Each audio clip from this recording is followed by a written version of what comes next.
Oh, I do. Jeff, have you been? Yellow. The doctor, right? Yeah, I know. Yellow. Well, when the, that's all right. They're not in the right bar. All of mine are here, so do I need to worry about this? Okay, now tell me which group you've got. I have to play a game. They're all here. There are no extras and nobody missing. I got one for him. I'll stick one on him. Fine. There you go. We're all set. So you don't need to touch them. With Rich or the others, then we can take them off.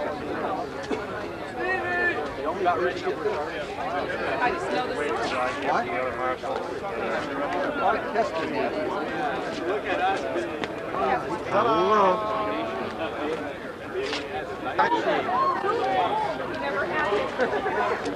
I wanted an honorary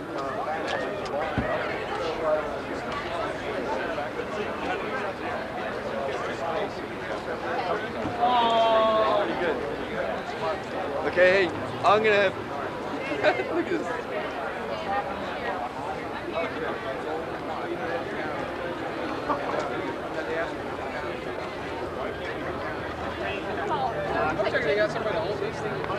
Come on, mug for the camera. Hey, Bob. You're good. Adios. Hey, do you like that? That's for you guys. Yeah! Have to do something for you guys. And it's red on the inside. Oh, yeah. That's great. Hold on to some little doves. Oh, that is cute. I can't find his For posterity. No? What's your name on it? That's a friend of ours. She's graduating. She's my wife. Do that again.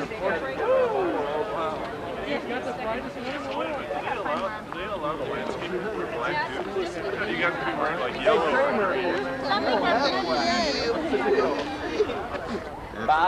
It's rolling. You guys mean to hang your tiles individually? I guess. I don't know. Yeah.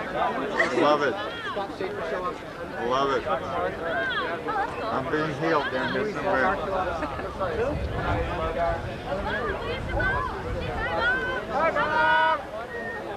It's Steve Richardson, show up.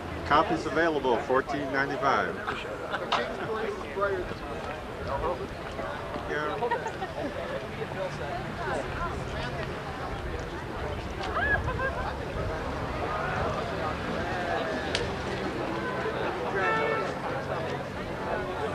Bob! Did you?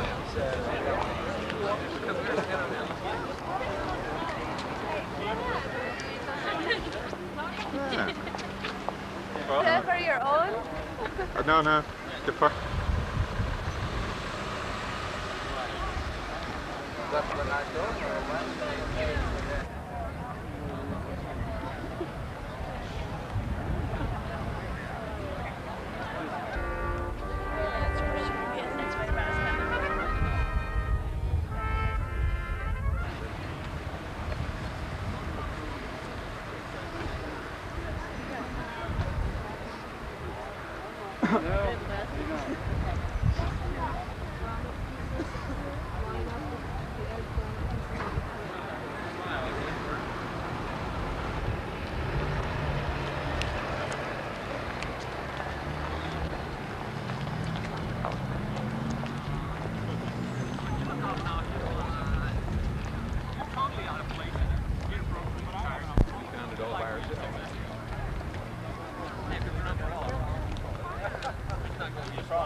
I'm used to morning ceremonies.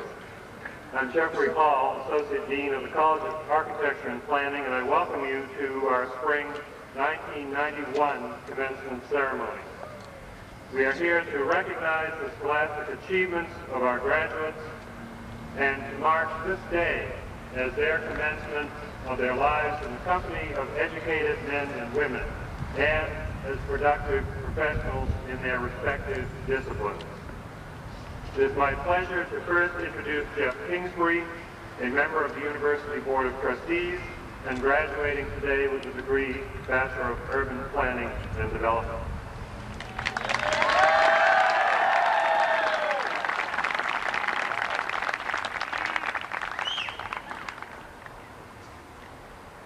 This color clash is my artistic statement.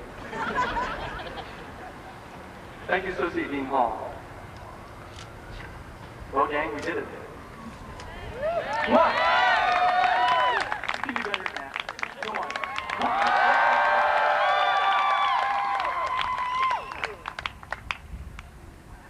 on. My grandma put me up to this, so I want everybody to smile.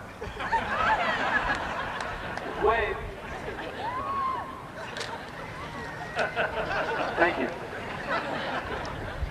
It is my distinct pleasure and honor to welcome you to the 1991 commencement ceremony of the College of Architecture and Planning on this, the 25th anniversary year of the college. First, I'd like to acknowledge my colleagues and fellow graduates who over the years have provided fierce competition, no-nos, class notes, constructive criticism, a compassionate ear, and above all, friendship. Now, on behalf of my colleagues, I'd like to thank the faculty and staff who have provided counsel, both professional and personal, guidance, friendship, countless, and I do mean countless, critiques of work, and above all, the encouragement to go beyond our creative and intellectual limits to reach the true potential of ourselves. To our family and friends who have given the support, both financial and moral, to see this journey to the end, who put up with the dirty laundry over the breaks, and above all, who have given us the love and confidence when we needed it most and when we didn't think we could go anymore. And finally, to our loved ones who can't be here to share this special day with us, who have given us enough of themselves to know that they are indeed with us today.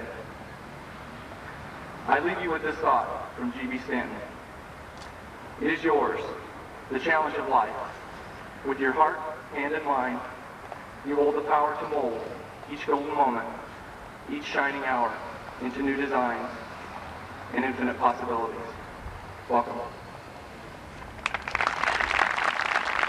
Seated next to him is Professor Noel Vernon, Chair of the Department of Landscape Architecture.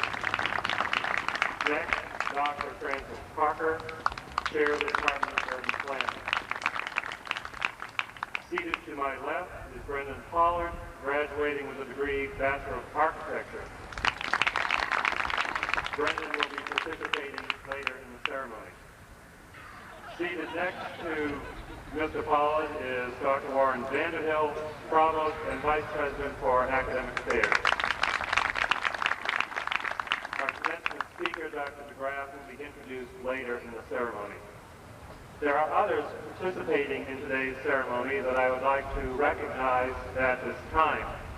The bearer of the college banner is selected from all baccalaureate candidates on the basis of the highest scholastic grade point average. This year's bearer is Stephen Gallagher, Jr., who is graduating with a degree Bachelor of Landscape Architecture. Stephen also won the competition in graphics design. His work is featured on the stole and certificates which the graduates received today. Our faculty marshal is Les Smith, Associate Professor of Landscape Architecture, and our junior marshals are Gregory Ash, junior majoring in Marketing and Corporate Finance, Margaret Booth, a junior majoring in Elementary Education, Kimberly Coe, a junior majoring in Elementary Education, Amy Coombs, a junior majoring in Landscape Architecture, Beth Finn, a junior majoring in Early Childhood Education, and Tom Johnson, a junior majoring in Landscape Architecture. Today's music is provided by a brass quintet from the Ball State University School of Music. Its members are Todd Lehman, Mark Lehman, Jennifer Kiley, Richard Granlund, and James Randall. I thank all of these individuals for their assistance and support this afternoon. It is now my pleasure to introduce Robert A. Fisher, Professor of Architecture and Dean of the College of Architecture and Planning.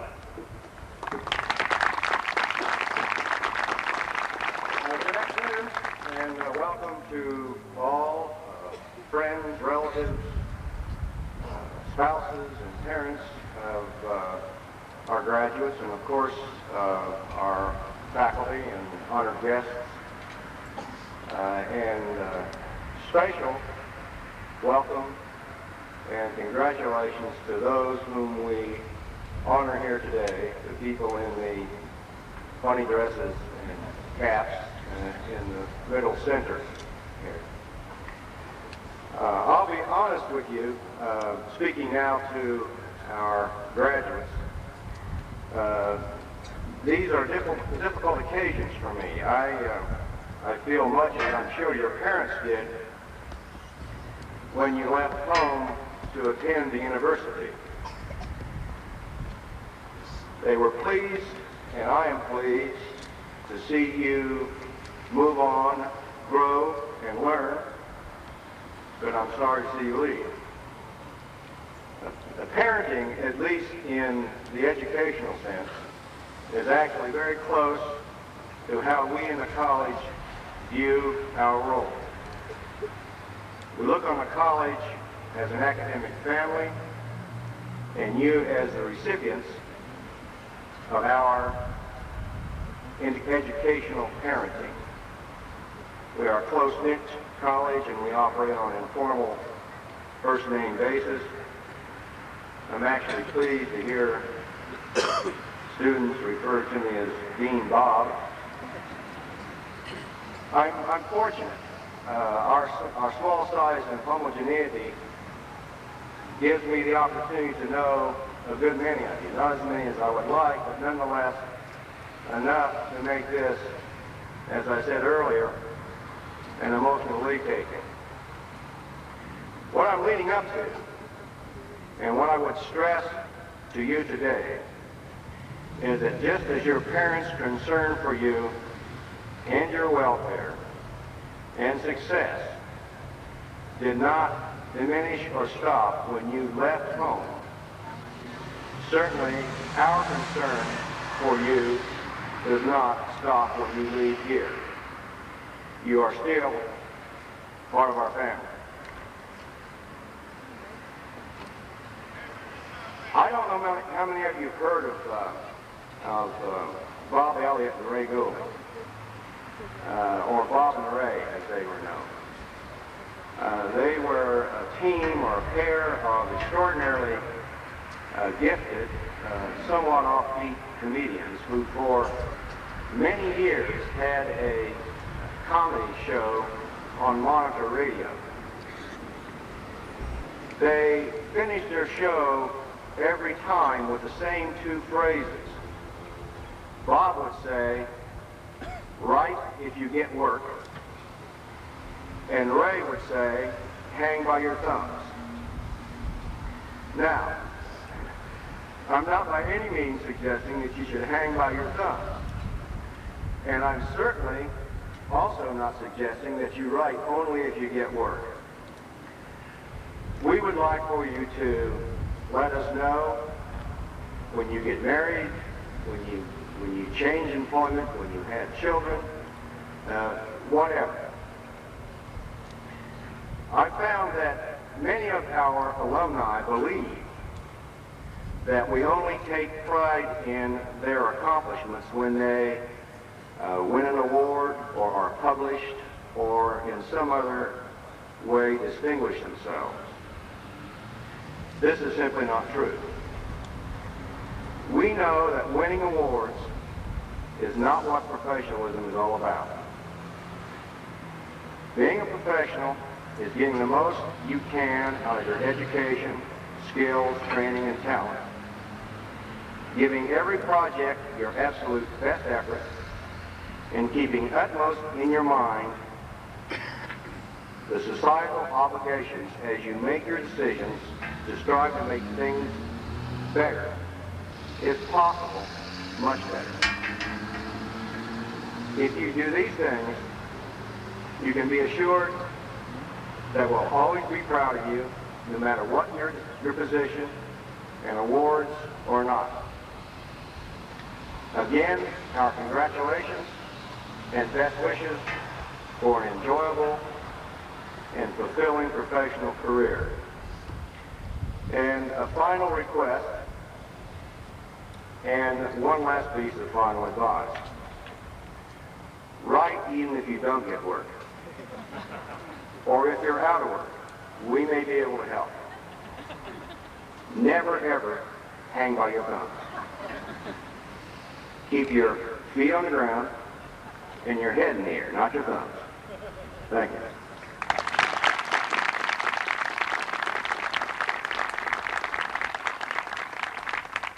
Our commencement speaker for this, our 25th commencement and 25th year of the college, is Dr. Carl DeGraff. Dr. DeGraff is Associate Professor of Education at Indiana Southeast, that's in New Albany. He is also a potter, an artist, craftsman in clay. Dr. DeGraff is widely published as an educator and exhibited as a potter. He notes, being trained as a professional educational problem solver carries over into how clay is approached. A great deal of experimentation is engaged in, and because pottery is done for the fun of it rather than for a livelihood, and inner vision controls what is created. A lack of formal training as an artist results in an idiosyncratic perception of what is right and what can be accomplished. I would suggest to Dr. DeGraff that if he were to look at some of the portfolios of our graduates today, he would see that idiosyncratic vision is not the sole province of those who lack formal training. But I am struck by the appropriateness of having an educator and an artist as a commencement speaker for our college. Please welcome three people: Carl DeGraff, educator; Carl DeGraff, artist; Carl DeGraff, speaker.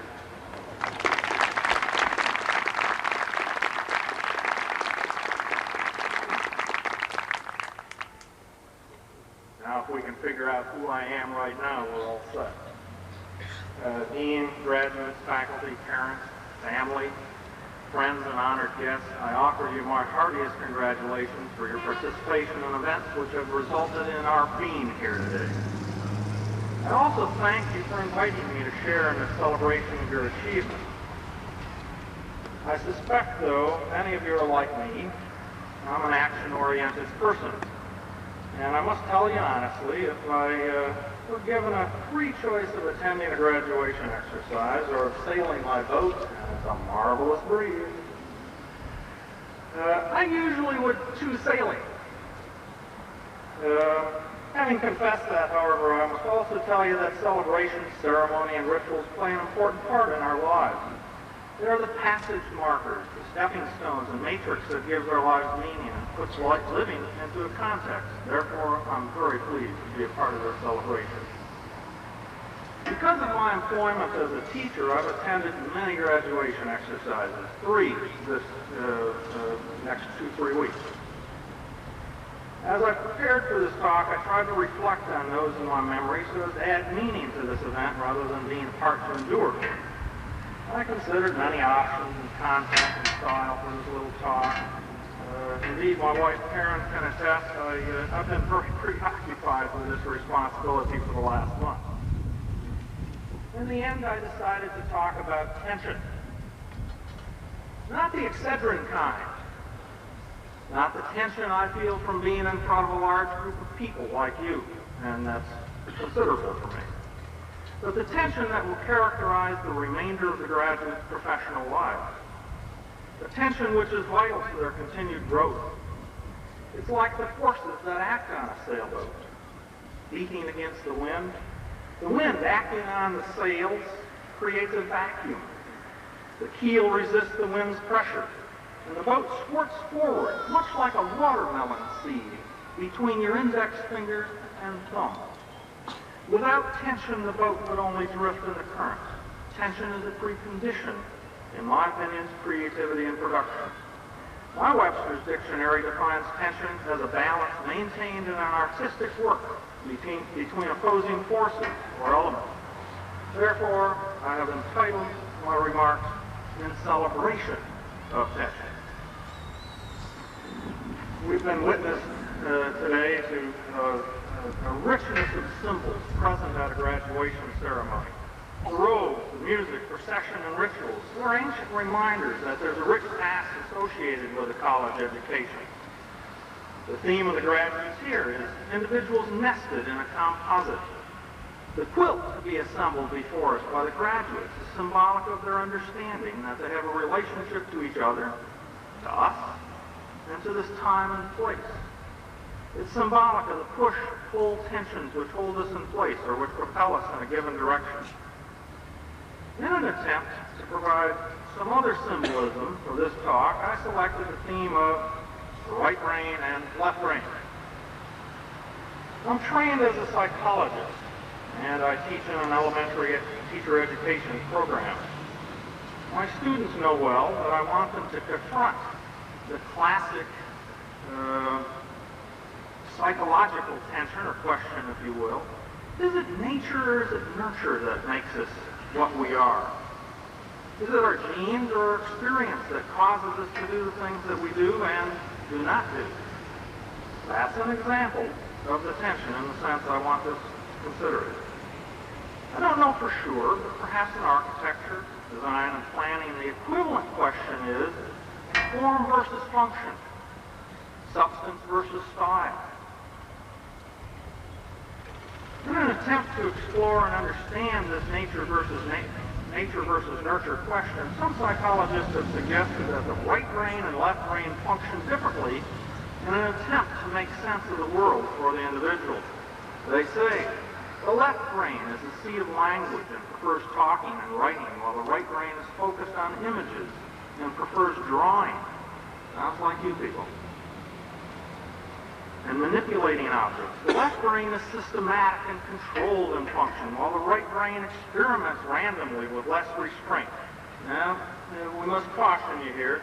Don't make too much of these distinctions. Our real purpose, this is a theory, and indeed our real purpose or goal is to integrate the left and right brain into an integrated function in our lives.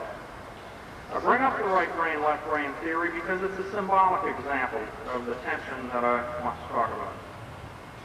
In a sense, my two professions reflect my attempts to integrate the tensions I personally feel as an individual. I greatly enjoy teaching in the science of educational psychology. This is clearly a language-based or left brain function. On the other hand, as a potter, I also greatly enjoy messing in the mud with shapes and designs. Indeed, as I was being introduced a number of times yesterday and today, I found myself wiping my hand on my clothes so that I wouldn't soil someone else's hand when I shook hands with them. The mud is important to me. Messing in the mud is clearly a right-brained activity. My challenge as a person is to integrate those two professions or elements into a productive tension or unity in life, and I assure you it's not always easy. Now, since my comments so far have been of the left brain type, I want to adjust my talk, and let's have a little bit of fun here, okay?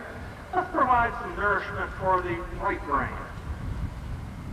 While your left brain was trying to pay attention to me, your right brain's been looking around. It watched the hair blowing on the person in front of you. It smelled the perfume of the woman 3 seats away. It saw the shapes and the colors, and heard the sounds, smelled the smells, and was contemplating our situation in our chairs and as we stand here.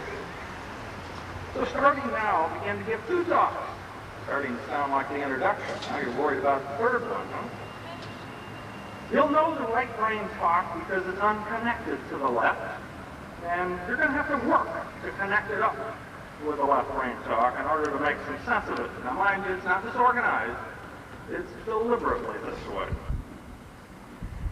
I'm told that cattle do an interesting thing when they line up to come back from the barn. The cattle lowest ranked socially pass in the front third. The highest in status are in the middle of the line, while the middle class, middle rank, come last. I wonder what people do when they line up or occupy a space in the environments we create for them. I wonder how you will deal with the artificial age segregation we've created in our society. The young and the old have been removed from the mainstream and from each other. Can your designs influence and assist in bringing them back together with the rest of us? Perhaps you can join them together like the two ends of a line around a straight line to form a full circle. In an experiment in a restaurant, waitresses lightly and unobtrusively touch diners on the hand or shoulder. The customers who are touched don't necessarily rate the food or restaurant better, but they consistently tip the waitresses higher. I wonder if your designs will encourage people to touch other people. And will you get larger tips as a result? Of course, the opposite is also possible. There's a story about the Japanese designer who built a tea house so that the high and low status participants had to bump knees during the ceremony. For his efforts, at promoting touching, he was condemned to die with honor by his own hand. When I was in the early stages of creating this talk, I asked my students, colleagues, and friends to tell me what they would like you to hear at your graduation. I had my own thoughts, but I was curious about what they would say. You'll undoubtedly be pleased to hear that they wanted you to know that they wanted your creations to honor the environment. Now that includes old buildings and designs that presently exist in a man-made environment. They also emphasized that they wanted things that work and which are beautiful. One of my most successful techniques in pottery is to use lace or doily patterns on or pressed into clay. People are attracted to the image the lace creates even if they can't identify where the pattern comes from or where they saw the pattern before. And we see people touching it and looking at it and rolling it over and trying to figure out where did that come from. They like the old interacting with the new, the combination of decoration and function in a lace pattern drinking vessel. It's very attractive to many people. Is it a sign of cultural maturity when the old, whether materially or stylistically, can become a part of the new? An experiment has discovered that exposing children to chronic noise amplifies aggression and tends to dampen healthful behavior. My son with his rap music probably doesn't believe this. School children assigned classrooms in the hall of a school building facing elevated tracks in Manhattan were 11 months behind in reading by the sixth school year in comparison to those on the quieter side of the building. After noise abatement equipment was installed, a later study showed no reading skill differences in the two groups. How long will it be before parents learn to ask for the quiet side of the building for their children's classroom? Some researchers now feel that the painter Van Gogh, his stylistic quirks, coronas around street lamps, for example, may not have been intentional distortions at all, but the result of illness or indeed of poisoning from the paint thinners and resins he used, which could have damaged his eyes so that he saw halo effects around the light sources. Will the materials you choose for your designs cause a physical reaction in the inhabitants? My family often helps me when we sell pottery at a craft show. And when business is slow, we sometimes make a game of judging potential customers. Now, the secret's out. Here I go. It's a 4-point game. No points are scored if a selected person passes the booth without looking at our artwork. 1 point is scored if you predict that a person will stop and look. 2 points are earned for guessing that a person will enter the booth area to look more closely. 3 points are given if you suspect that a person will touch or pick up an object on the shelf. Finally, this is the winner for us, 4 points are scored if the person gives out some money to pay for an object that they've selected. Trust me, it is an interesting exercise trying to predict who will be touched from touching your work. A memory of my high school days involves taking a walk with a girlfriend at lunch break. We would walk and talk, hold hands, and be warm by the sun on a nice spring day. School was in an old, relatively well-to-do part of town. All the houses in the neighborhood we walked through were stylistically similar to each other, built during the same period of time. But there was one that was different. Well, many people for many years probably thought it stuck out like a sore thumb because of its differences. To me, it was a visual treat, a constant source of wonder. I wondered if it was the same age as the others. I wondered why it was different, why the owner chose that style, while no one else chose that style. Were the owners different from the other neighbors? And if they were they different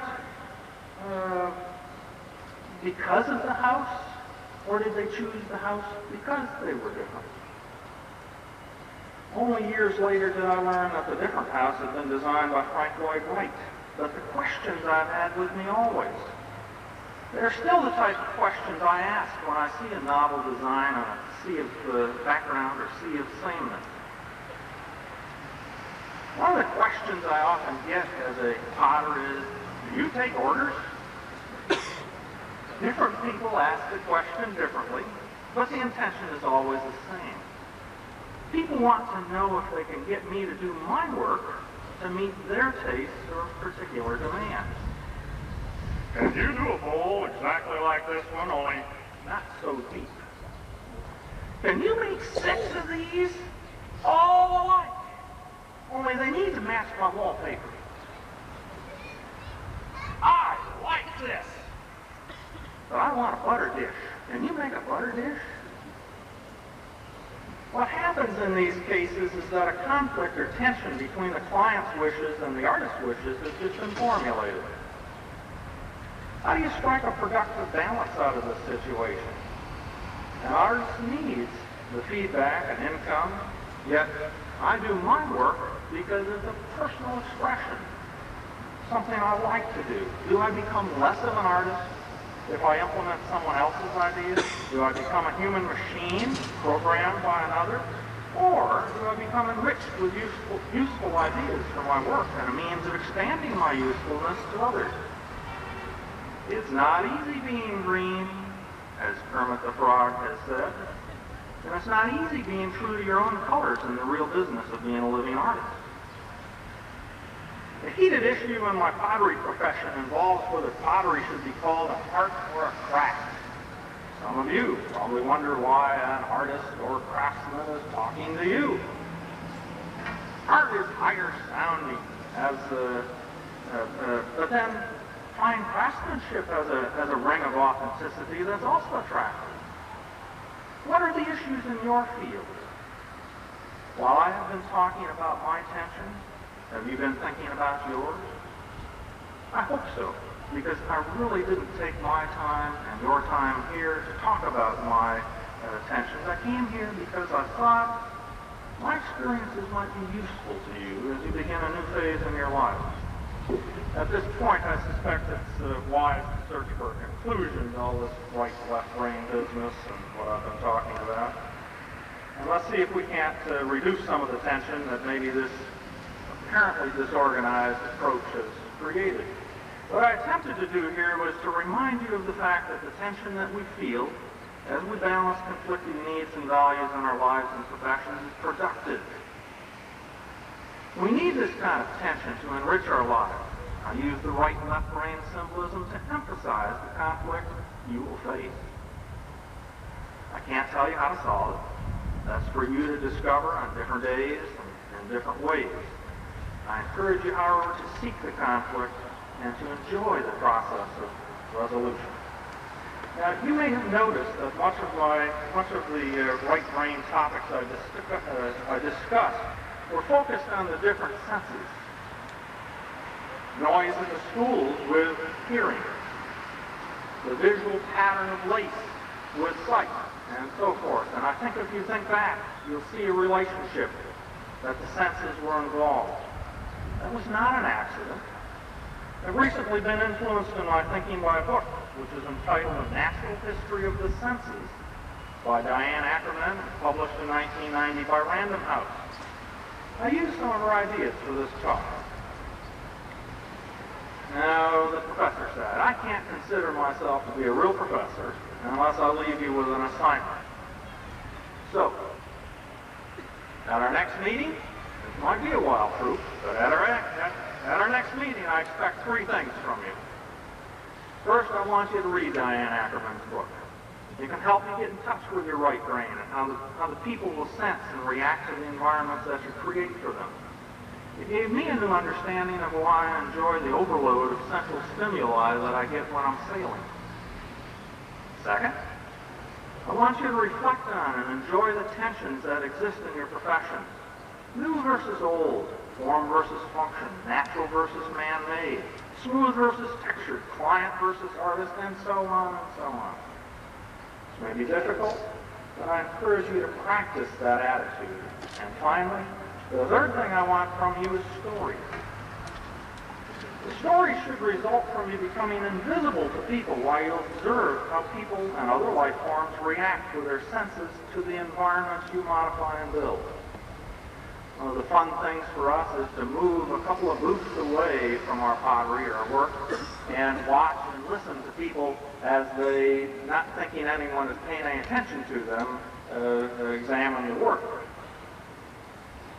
Try to become a fly on the wall, a bird in the bush, or a tree on the lawn of your creation. Then watch what happens when the people live in your habitats and design. I think this will be the most difficult, but the most productive of my career assignments. And until then, I thank you for the honor of addressing you, and I look forward to being touched by your profession. I wish you well in your assignments. Now, on with the celebration.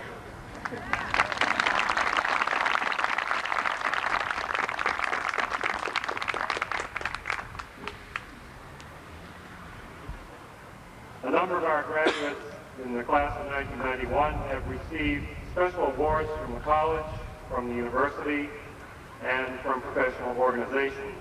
Others are graduating with academic honors.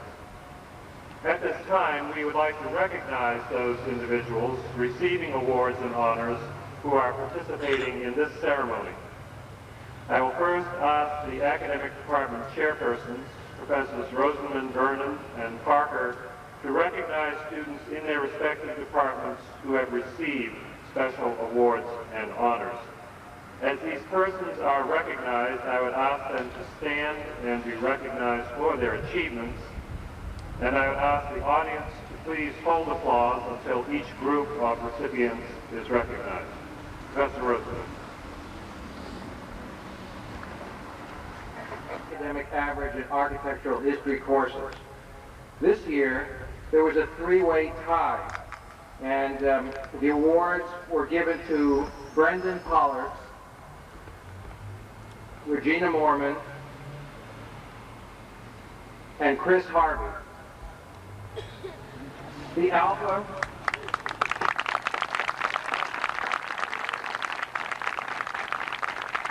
we're allowed to break that rule, aren't we? Thank you. The Alpha Rho Chi National Professional Architecture Fraternity gives a medal to the graduating student who has shown an ability for leadership, has performed willing service for the school and department, and gives promise of professional merit through his or her attitude and personality. This year's recipient of the Alpha Rho Chi Medal is Carol Conway.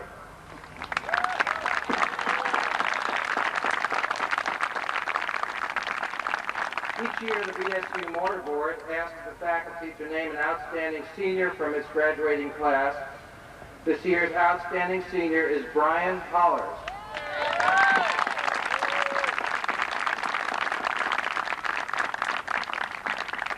The American Institute of Architects presents each year awards to seniors in architecture with outstanding academic achievement.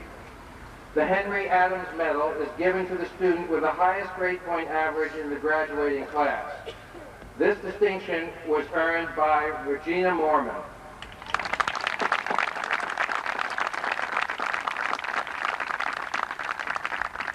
Receiving the Henry Adams Certificate for the second highest grade point average, also a very significant achievement, is Brendan Pollard.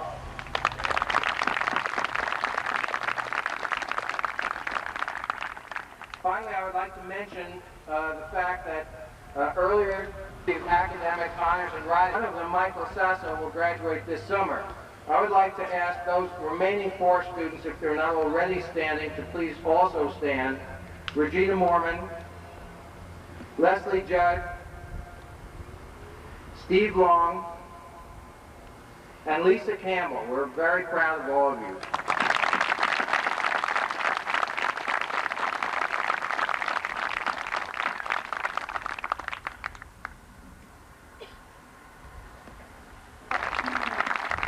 Our salutatorian is J. David Hall, if he would stand.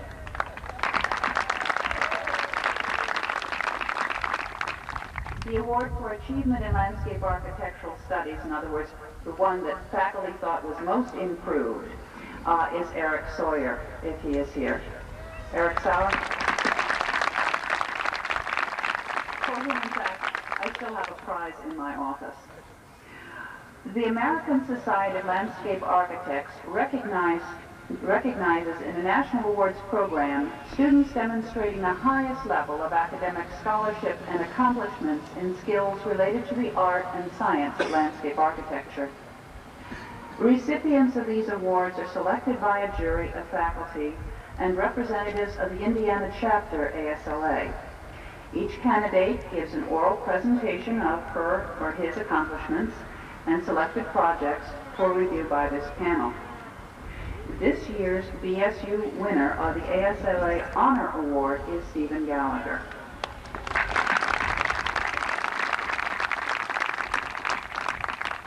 Winners of the Merit Awards are Eric Beard, Michael Blake, and Travis Rice.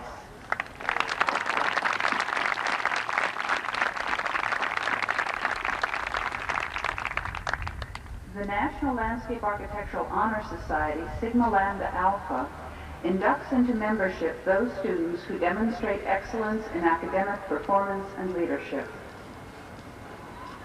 Members of Sigma Lambda Alpha in this year's graduating class are Eric J. Beard, Michael Raymond Blake, Stephen S. Gallagher Jr., Jenny Sue Haddon, yes, J. David Hall, Gregory Dwayne Justice, who is a new member of Sigma Lambda Alpha, Kenneth J. Closer, who also is a new member, and welcome to new members, and Lisa A. Meyer.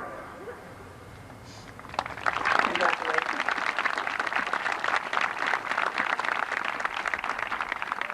Also this year, for I think it is the first time, our department was honored that our students were the winners of an ASLA National Student Design Competition Award. And most of the members of this team came from our graduating 5th year class. Actually, they all did. Eric Beard, Pat Cunningham, Steve Gallagher, J. David Hall, Kenneth Closer, and Travis Rice.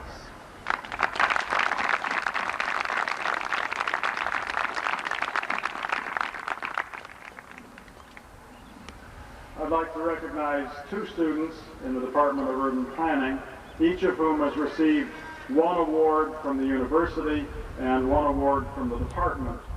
First is Anthony Allender, who has been recognized by our department as our outstanding senior, and who has also received the award for academic honors in writing. Tony, are you here?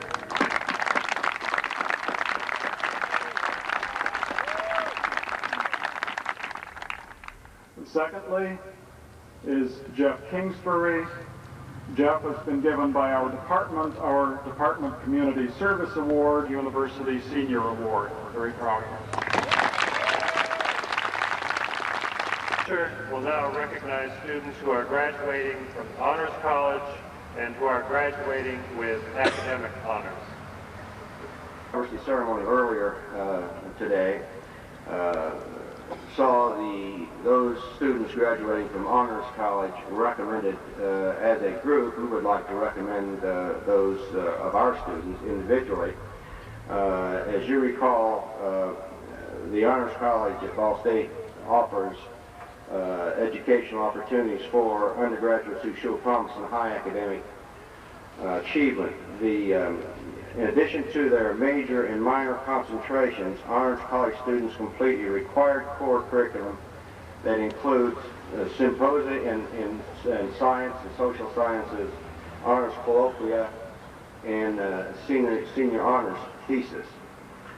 Meeting all of these requirements, and including a final grade point average of at least a 3.5, those people graduating from our college and Honors College are Kim Baer, Tim Bernard, Kevin Burns, Pat Cunningham, Brian Danny, Steve Gallagher, Dave Hall, Chip Hill, Leslie Judd, Ken Closer, Steve Long, Lisa Meyer, Brendan Pollard, Todd Reinhardt, and Tim Richard.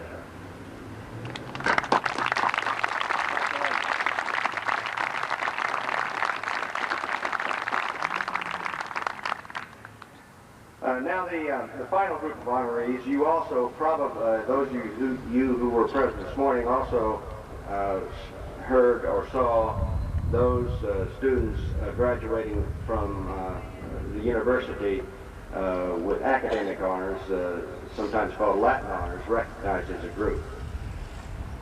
Baccalaureate degree recipients with outstanding scholastic records are graduating with academic honors. Persons with a final cumulative scholastic ratio of at least 3.6 but less than 3.8 on a scale of 4.0 graduate cum laude. If the scholastic ratio is at least 3.8 but less than 3.9, the degree is granted magna cum laude. Students with a cumulative ratio of 3.9 or better are graduated summa cum laude. Today we recognize 9 outstanding scholars in our graduating class. Graduating cum laude, Tony Allender, Carol Conway, Chris Harvey, Chip Hill, Lisa Meyer, Travis Rice.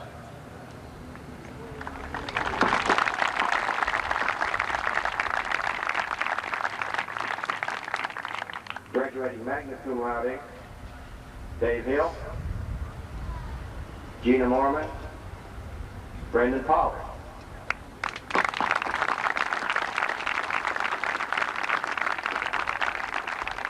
Graduating summa cum laude, Steve Gallagher.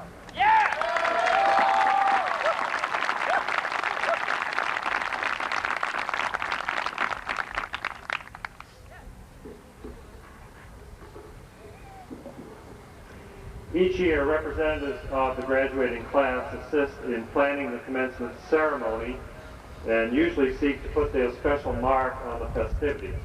I'm never quite sure what is going to come up. At this time, I would like to bring Brendan Pollard to the podium to introduce what you are about to experience. Brendan. This year, the roll call consists of more than just the reading of names. This year, we felt that the ceremony should be something more. The inspiration behind this participatory event is our educational experience. As seen by many in this university, education is simply the relaying of facts. Here in the College of Architecture and Planning, however, education is a dynamic exchange between student and professor. In the spirit of this exchange, we, the graduates, offer a verbal and physical expression of our thoughts and our dreams. Each statement we read today and each towel placed on the quilt represents our final offering in the exchange. It is our hope that each element represent both our uniqueness as individuals and our commonality as the class of 1991. And so, to the college, to our professors, and to all here today, we present our thoughts and the graduation quilt. Thank you.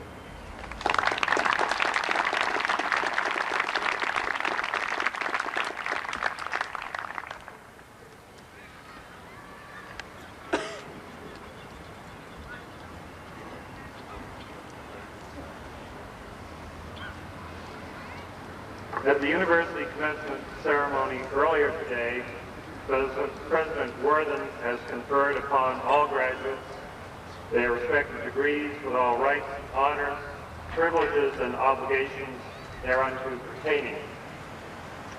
This time, I'd like to ask all of the degree recipients to please rise.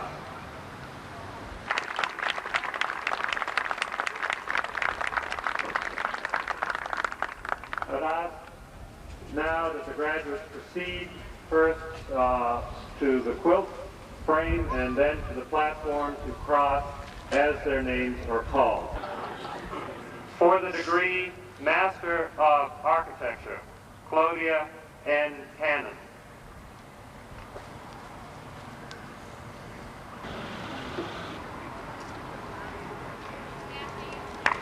Leticia M. Fernandez. Thanks to professors, members of my thesis committee, and friends for their help and support. Thank you, Bruce Meyer, for having been the heart of our family studio for 18.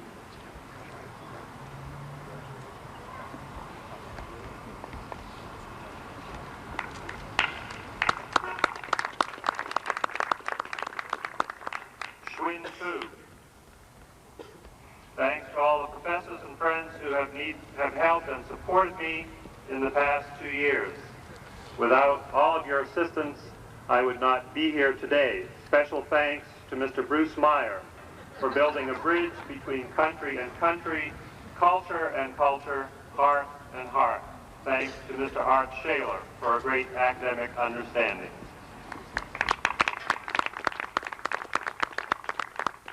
August P. Hadi.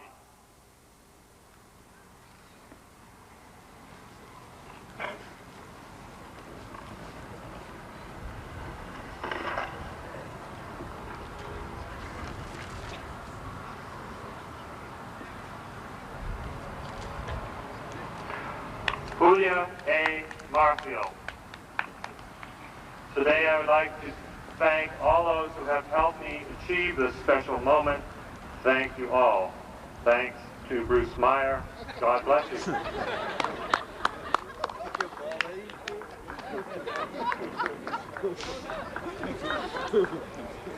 Hans Florian Peschel.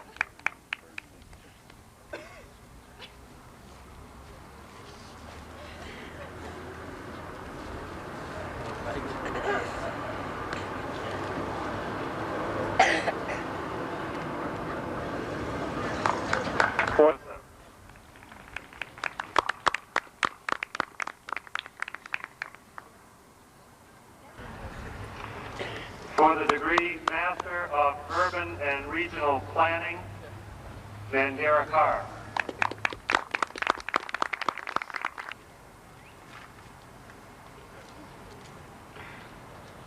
For the degree Bachelor of Architecture, Timothy Allen Barnett. Boys and girls, can you give me hallelujah?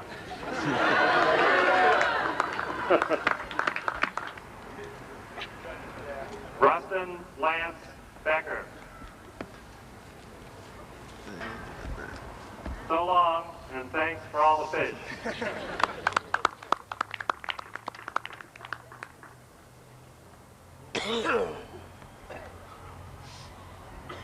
Michael Allen Blue.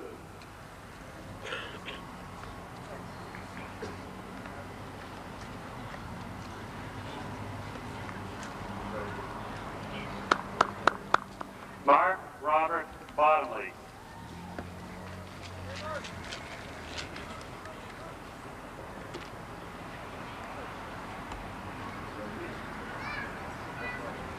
John Marvin Breenies.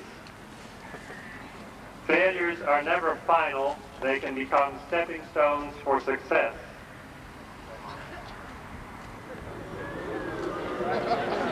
Deep, deep, deep. Alan Gray Burkhope. Those who give us the most in life without recognition, and their efforts will not be in vain. Daniel Andrew Bittner.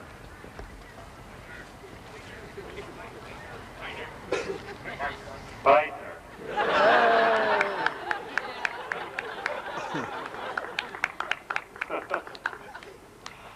Lisa Ann Campbell. We have an obligation to ourselves to live life to the fullest. Be sure to make every moment count, no matter if in work, sleep, or in play. Would also like to say thank you, Mom and Dad, for believing in me.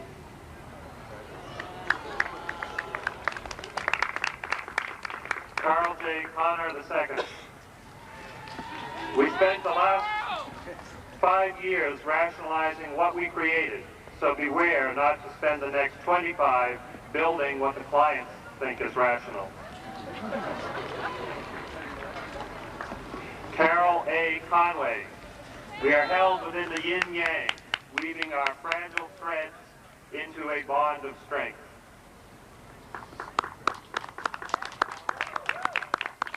Tracy L. Crump. From Hamlet, Act 1, Scene 4. And so it begins again. Angels and ministers of grace defend us.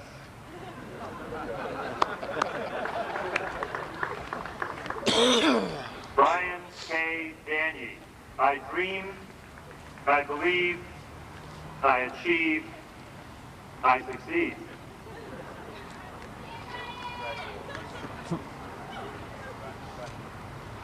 Stephen Patrick Dobbs.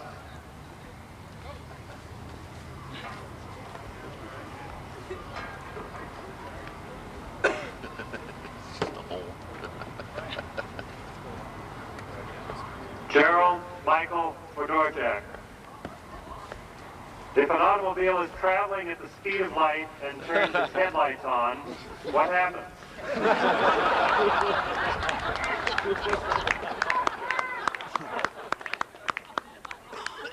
David Lee Prince.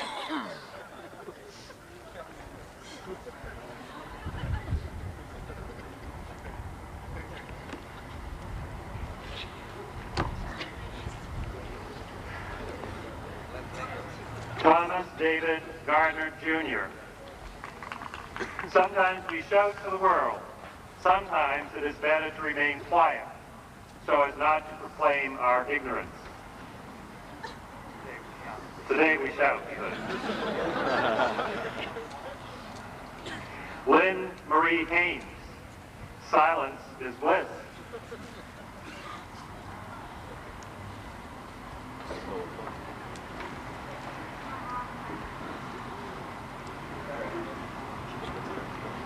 Christopher Riley Harvey. Height is everything.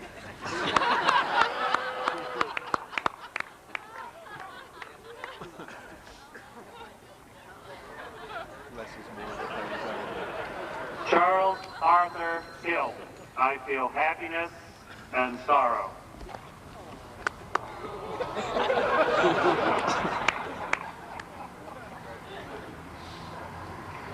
Brian K. Hollers.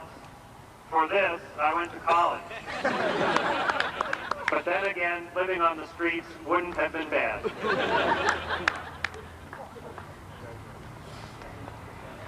Thomas S.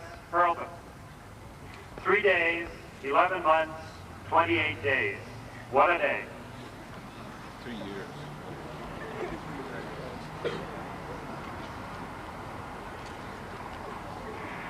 Leslie Ann Judd. Imagine if we could all look at the world with the innocence and enthusiasm of a child.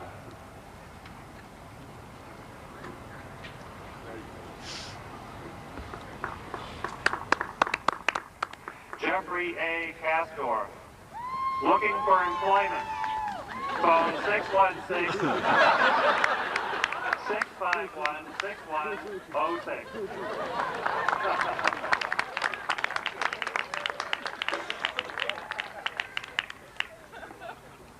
William J. Constantakis.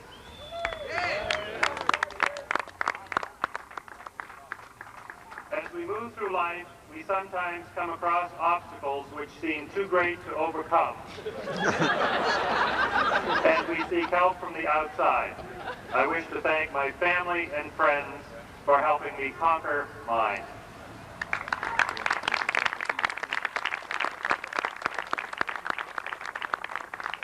Michael Anthony Kress.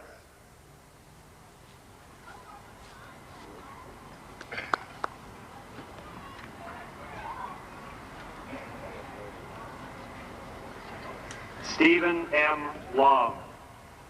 I am untamed and intranslatable.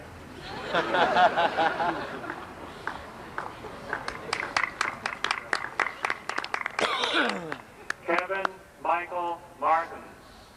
6 years and 1,623 pots of coffee later, I'm out here. Thanks, Mom and Dad. Brent William McMillan. Go with your gut or get kicked in the butt.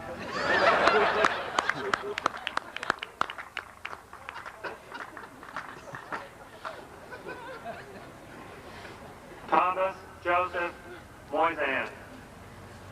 Wonder when's a good time to tell Mom and Dad that I'm going back for a second degree.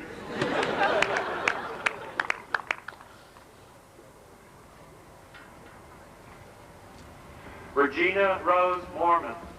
I think I should be happy to have received so much more than I've ever asked for, in most cases anyway.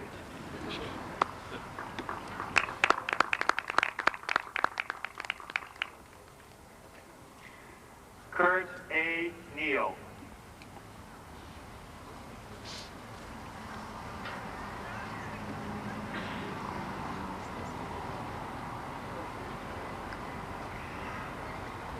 Michael Henry Nickham.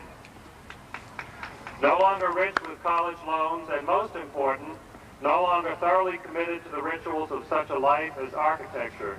Nick was a hypochondriac with more excuses than the Ball State Parking Department. May he rest in peace with everyone else in the class of '91. Darren Lee Peterson. Will the person who borrowed my 36-inch metal rule please return it before you leave today?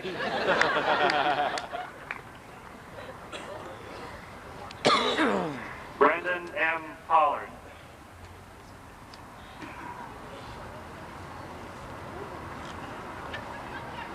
Architecture is the music of the built environment. The architect is the composer.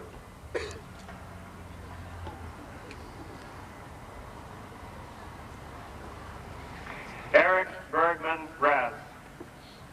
Today's dreams are tomorrow's realities. Dreams can be seen through the eyes of our children.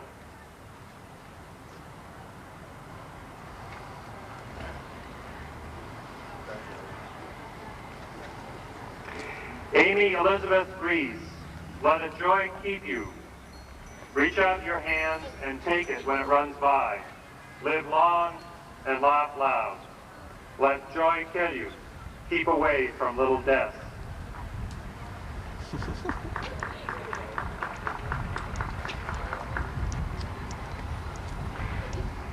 Richard David Renshin.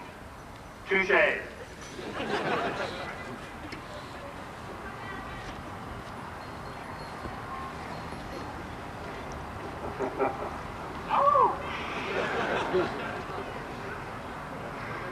Stephen James Richardson.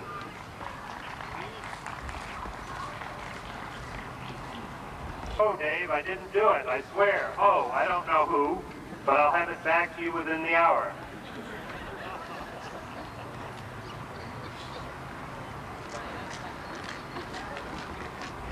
Timothy Scott Richoff. I feel like I just gave birth to an accountant.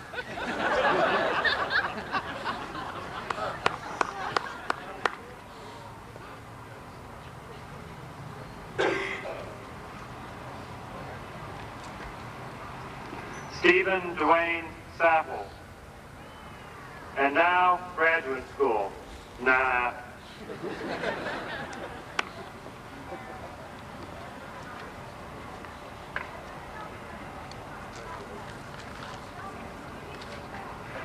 Thomas Anthony Salzer.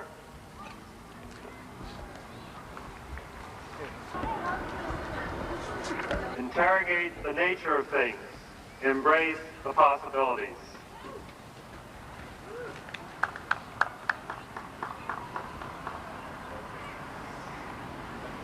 Timothy Dale Seethker. Life does exist beyond architecture, even in the realm of intercollegiate athletics.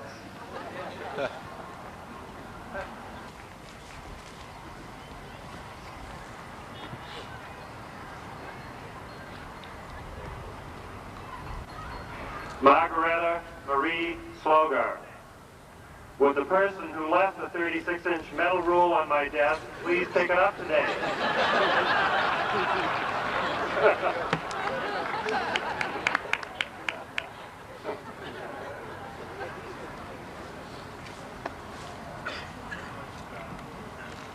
Theodore Andrew Smith. This is from Bala. This world is your world, and you have to make yourself what you want to be in this world. You have to go down to rock bottom with fine figures and say, I shall. Phil T. Stinson. Silence, mortal beings, nothingness. Vain grandeur, silence, eternity.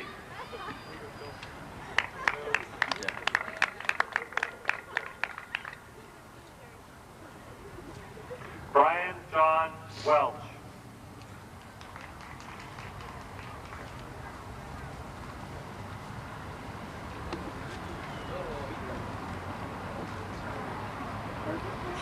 Mary Ellen Westergren. Thrill my soul with the raw freedoms of life.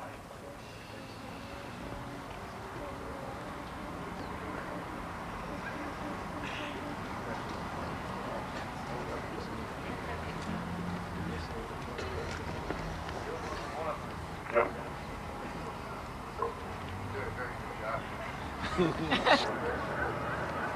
The Bachelor of Landscape Architecture, Kimberly Kathleen Baer. Health are those whose every act is a prayer for peace. On them depends the future of the world.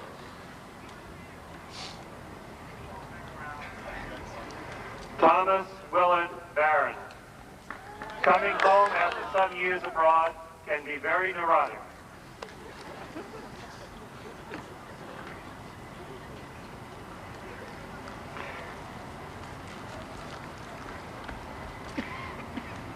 Keith Allen Bachman. The Cubs will make it to the World Series.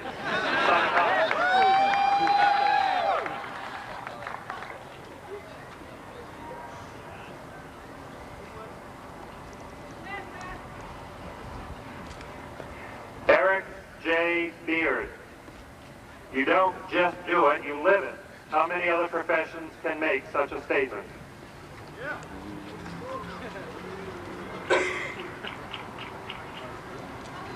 Michael Raymond Blake. Dreams and reality are merely separated by the walls of your head.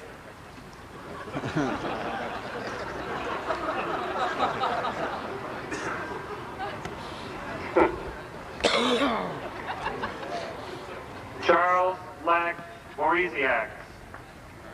Graduation is a time for celebration, a chance for all your talents to show, a golden moment in which to ponder how to repay all that money you owe. David William Clevenger. It's true that all I ever needed to know I learned in kindergarten, but that doesn't mean I have to stop there. Besides, a degree never hurts.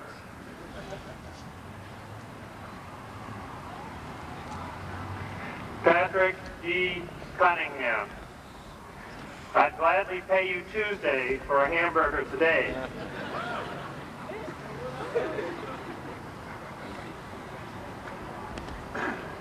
Rebecca Kendrick Fletcher. It may be that all I really needed to know I learned in kindergarten. I've read the wrong one here.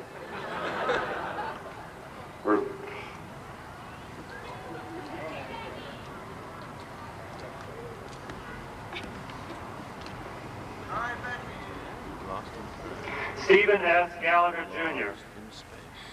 We designers have the most humbling and spectacular challenge before us to employ the talent of the Creator and realize the dreams of man. As an artist, be expressive. As a member of the human race, be responsive.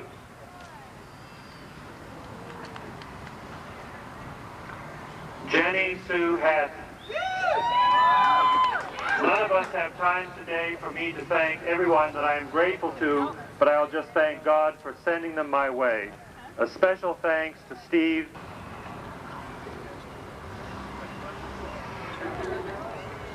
J. David Hall. Something can be nothing if nobody sees someone's everything at a village pantry.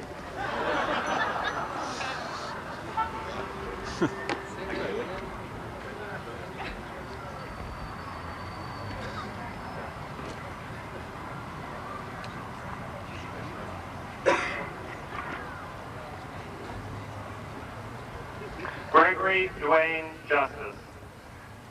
Alas, I have seen better times, but never a more glorious day.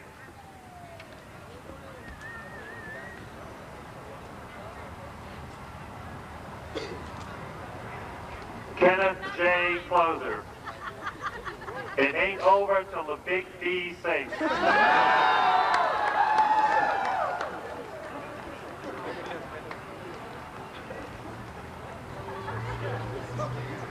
Christine Lynn Majeski. From Shakespeare. All the world's a stage, and all the men and women merely players. They have their exits and their entrances, and one man in his time plays many parts.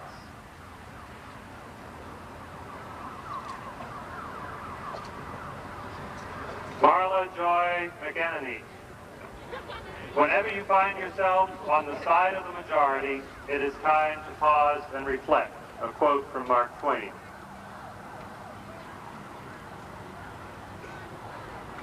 Lisa A. Meyer.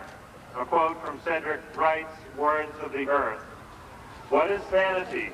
Sometimes it seems as if only things like blades of grass have sanity, as if only through their serenity, their mute virtue and wisdom, can we gain a sense of life as it may become. David Greg Moore. Life is a collection of experiences. None of us are either good or bad, but relative according to the lessons they teach us. Well, come on.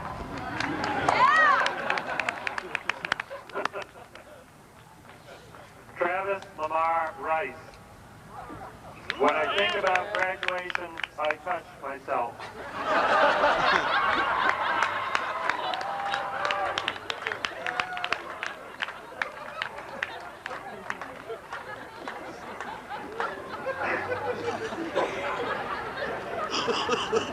Eric Robert Sauer.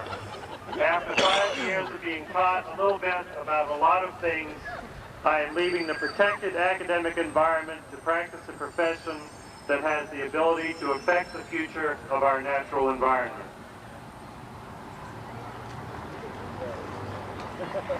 Matthew Allen Swanson, from 2 Timothy 4, verse 7. I have fought a good fight. I have finished my course. I have kept the faith.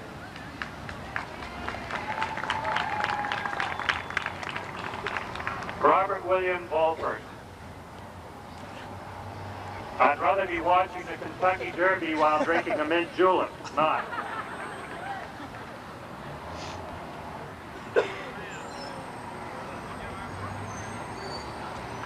Brent Charles Wenzel.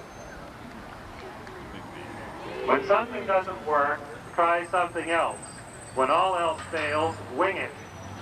If it doesn't turn out, call it art.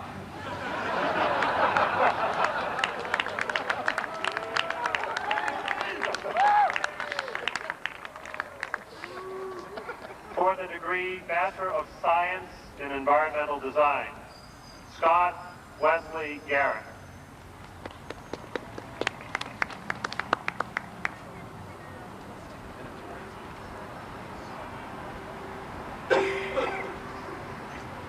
Christopher C. Geltz.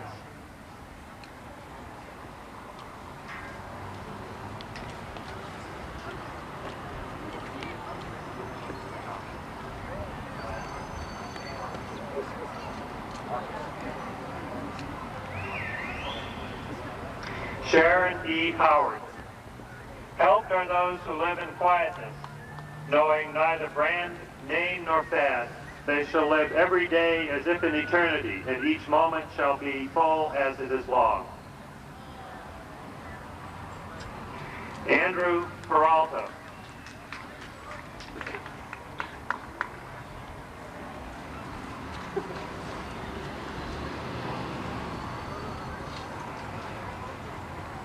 Stacy Lynn Perkins.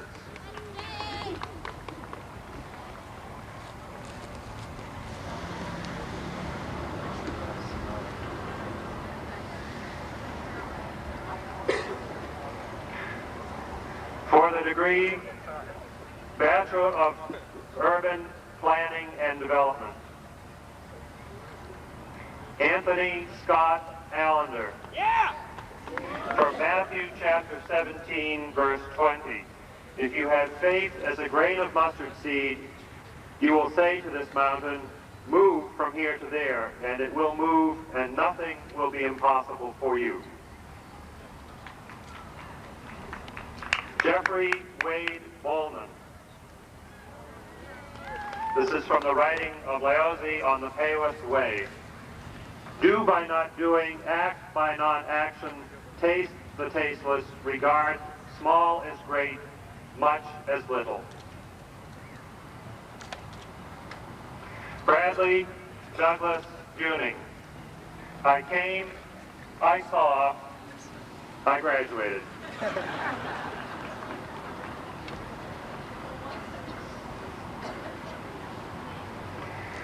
Jeff Kingsbury. A quote from William Jennings Bryan. Destiny is not a matter of chance, it is a matter of choice. Also looking for employment.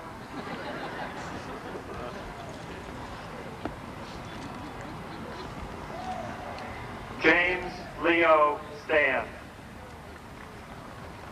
There's no place like home. There you go, Dorothy.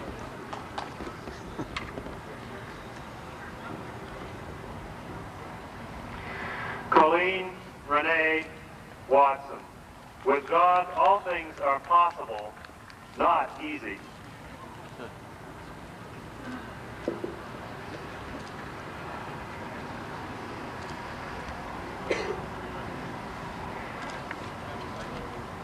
Let's give another hand to all of our graduates.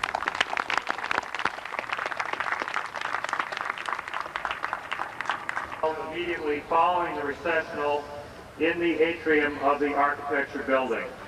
There will be a buffet of refreshments for those of you who have purchased tickets in advance. I would ask the audience to remain seated until the graduates, faculty, and platform party have recessed. Thank you.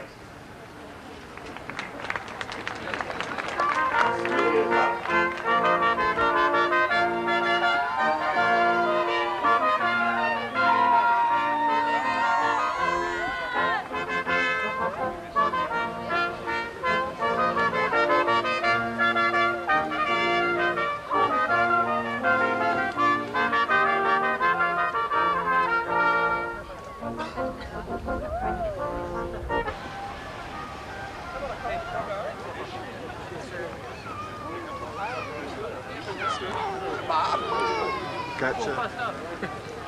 Hey, that's great. I love it.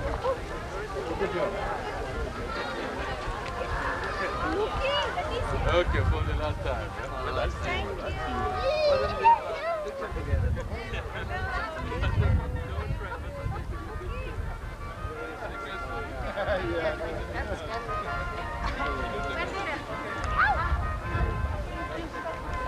Congratulations again. Exactly. More white is correct. No, dancer. Yeah, Cappy. Waiting for my mom, my dad, mom, dad, Oh, mama. well, congratulations. Thank you. Where's my mom? Where's my dad? Mommy, mommy. Hey, by the way, it's not there. We got a reception.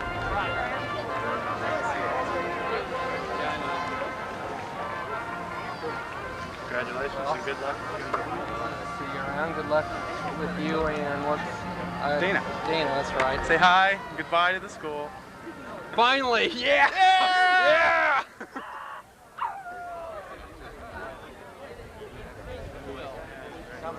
I was trying to count the A's. Alright. Who was on there? Huh? I was gonna have him say, "Chip, your fly is open." Didn't happen. Part of history now. Hi, Mom. Well, what are we doing? Hanging.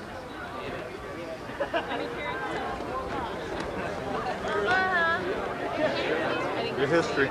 Yes. Hey, congrats. Thanks. Thanks for all your help.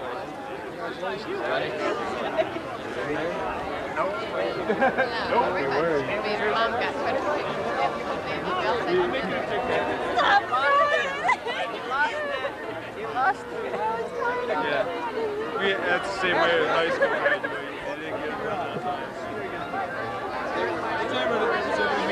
Oh, great. My regret withhold my I was supposed to buy a shirt I didn't order and they're making me pay for it. And I told them I don't know because $8 pay for it.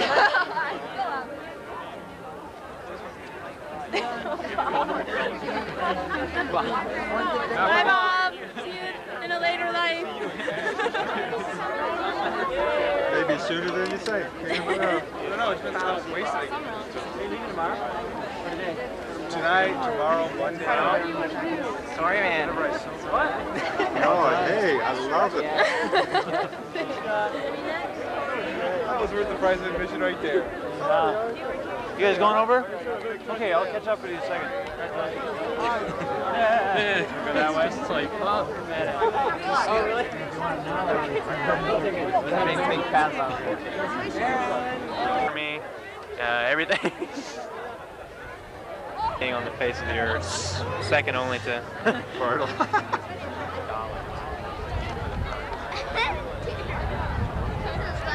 Did you know that girl was going to say that?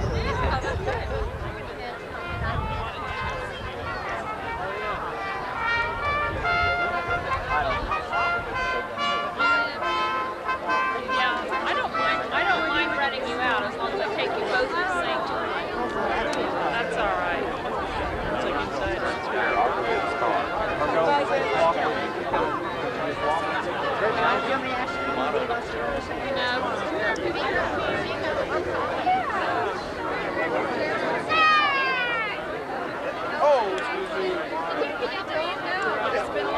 Yes. Well, I have my fingers crossed on that one. Okay, bye. Looking for you now.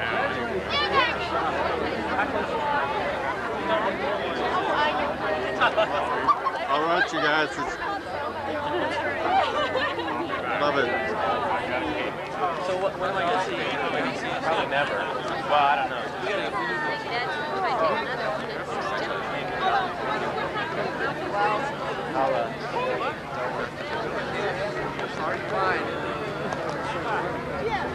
You take another one of our terrible questions. Either Minneapolis or Chicago. Yeah, that's where I'm going to stay. We're going to see you for 2 days. I have a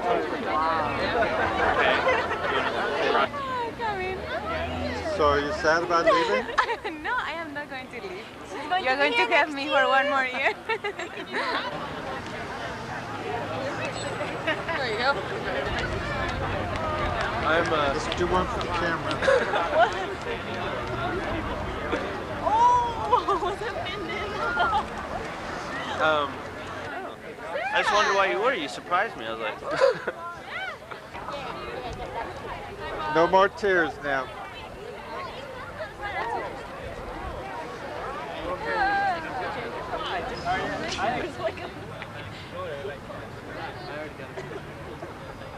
Video here. Will, this is good, okay?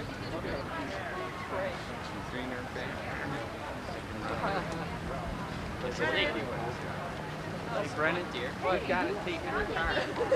We do? Yeah. You got to take right now. You All will. right. All right. I hope they're going to Okay, you too. Huh? I hope not. I don't stress about it. I mean, I think it's right. It's the Leah Taylor method. Okay. We work good under pressure.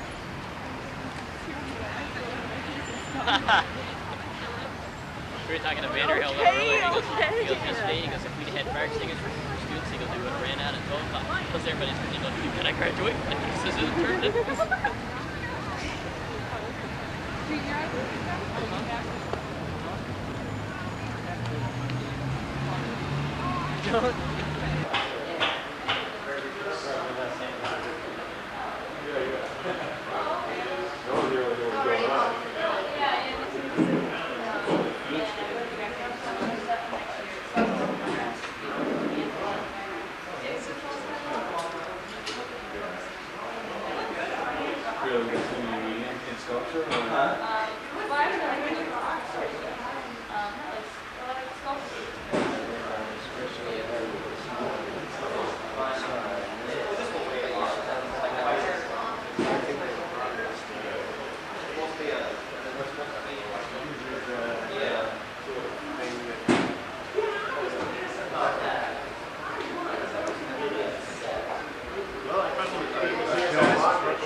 Did they make it? Did it make sense? I don't know what notas is. Notas is like. I left like a little note that said, did it make sense?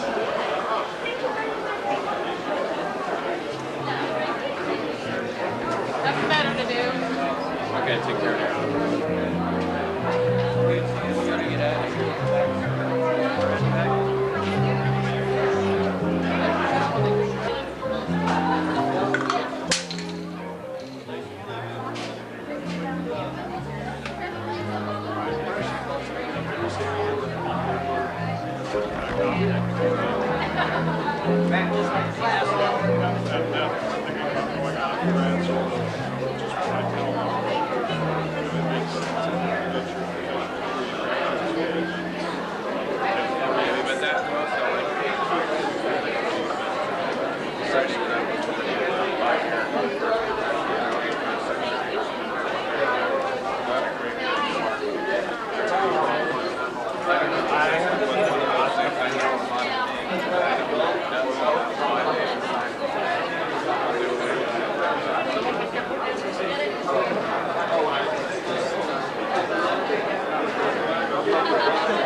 Oh, can you get that thing off your eye?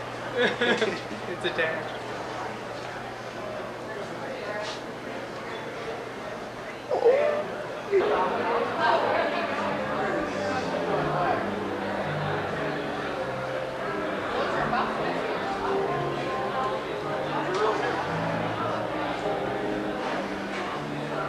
Thought I wasn't going to see you anymore.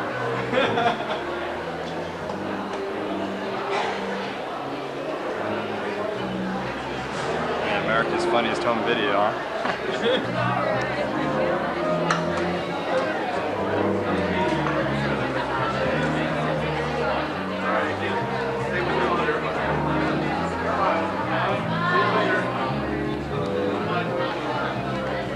Oh, really? Kind of an inside joke.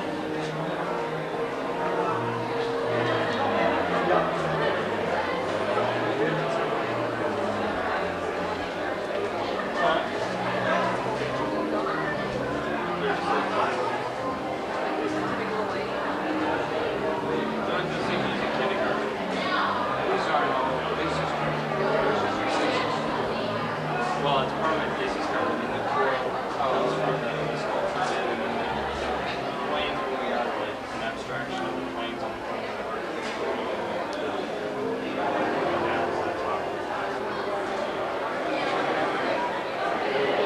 See, that's it.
that poster say there?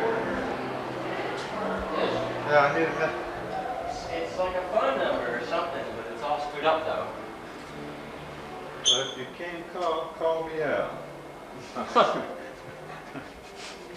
But you can't call me out. Okay.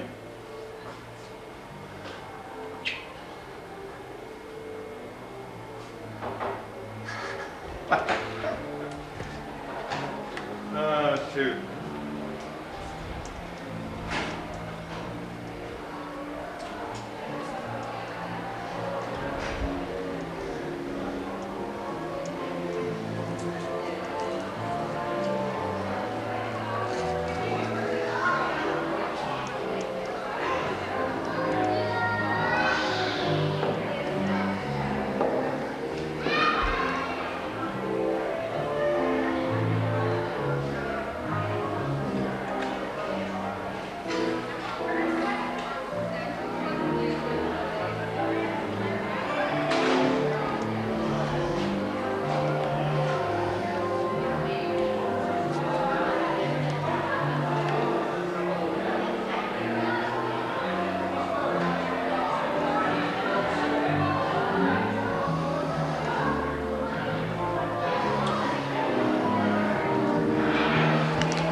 Adios.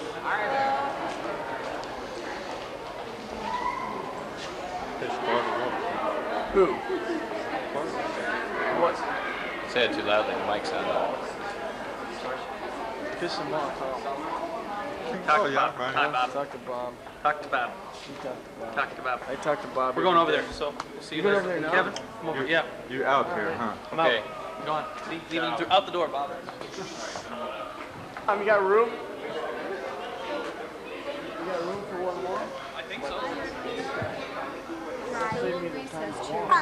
Go ahead, You guys want to go right now? go right down the recess and to your right. So just Right now. got it. That's me. Yeah. Bob. Where's Hello. Chris? I've just graduated. I'm having fun. Having some punch. Yeah. One piece. Right there. Jeez. Are you guys still here? Oh, your computer deal. Maybe I'll see you. I'm going to be in here for the summer.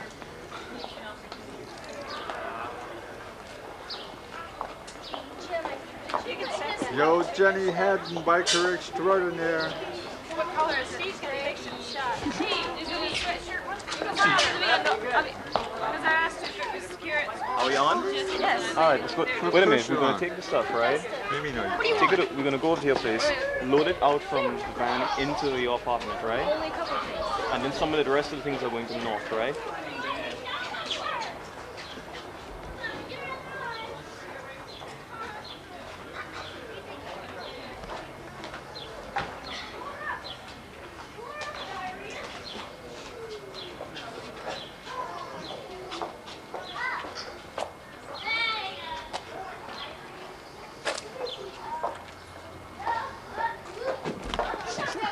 Ouch!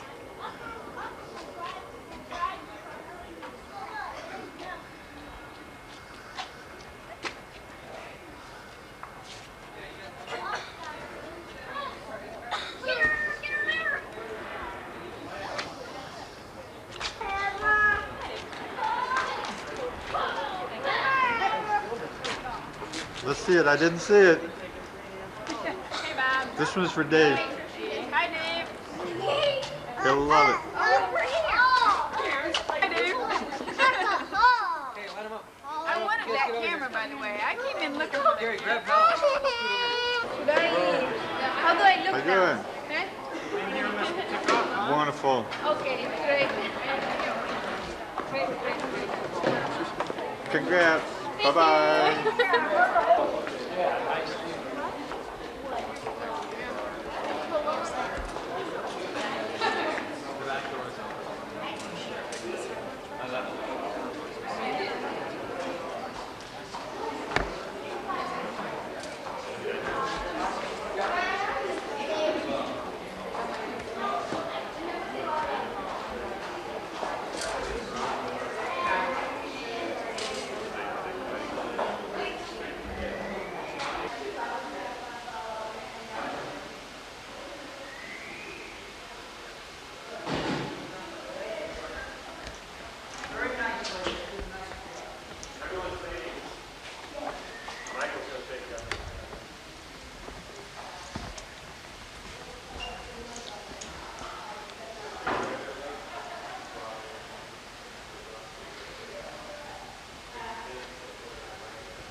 I think it's all gone.